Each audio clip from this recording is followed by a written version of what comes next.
Bonjour Agnès, Bonjour Guillaume. est-ce que tu peux te présenter brièvement s'il te plaît? Oui, tout à fait. Alors, je suis réflexologue sur Bergerac, au centre bien-être Cours d'eau, et j'accompagne aussi la personne avec de l'accompagnement énergétique et du soin énergétique. Et je suis aussi conseillère Feng Shui, donc j'accompagne la personne à cheminer et aussi dans son environnement avec ce que l'on appelle l'harmonisation du lieu et le Feng Shui tibétain. Le Feng Shui, qu'est-ce que c'est le Feng Shui? Alors déjà, Feng, c'est le vent et Shui, c'est l'eau. Et en fait, on part de l'observation de la nature et de ses effets sur les êtres humains. Voilà, donc c'est un art de vivre ancestral qui a pour but d'apporter harmonie et équilibre à la personne. Voilà, donc on va aller se concentrer sur l'habitat, poser une carte énergétique sur l'habitat. Le Feng Shui tibétain, c'est du travail sur son habitat, mais en miroir sur soi.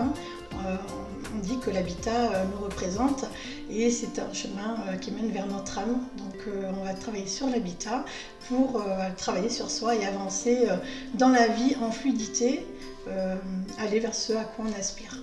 À l'occasion du salon du bien-être du FLE, le 1er et 2 juin, tu vas proposer une conférence donc sur le Feng Shui tibétain. Pourquoi venir voir cette conférence? J'invite toutes les personnes à venir à cette conférence. Déjà, dans un premier temps, j'amènerai de l'information générale sur ce qu'est le Feng Shui tibétain. Et on va se pencher ensemble sur le secteur 9. Le secteur 9 de votre habitat qui représente l'image de soi, l'estime de soi, la confiance en soi, la renommée, la réputation. Donc dans un premier temps, on ira voir où est-ce que vous en êtes autour de votre estime de vous-même, de votre confiance en vous. Et je vous donnerai quelques clés pour justement aller dynamiser votre secteur 9 qui correspond à l'image de soi et à la confiance en soi. Eh bien, le secteur 9, en fait, il fait partie de la carte énergétique que moi je pose en amont sur un habitat.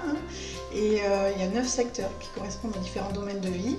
Et là, on va se pencher sur le secteur 9, qui représente l'image de soi et la réputation.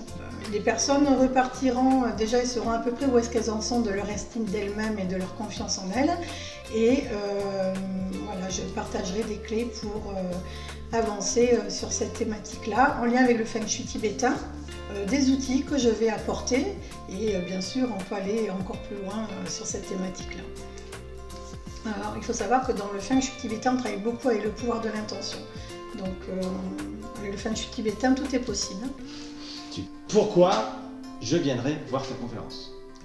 Eh bien, tout simplement pour découvrir les grands axes du Feng Shui tibétain, qui a pour objectif d'apporter équilibre et harmonie dans sa vie, et pour faire un petit point autour de là où elles en sont, autour de leur estime d'elles-mêmes, de leur confiance en elles, et voilà, pour cheminer dans cette voie-là. Très bien. Bah oui, parce que c'est qu'une conférence, quoi. On va dire, c'est bon, je vais amener quelques clés, mais je vais pas tout dire, quoi.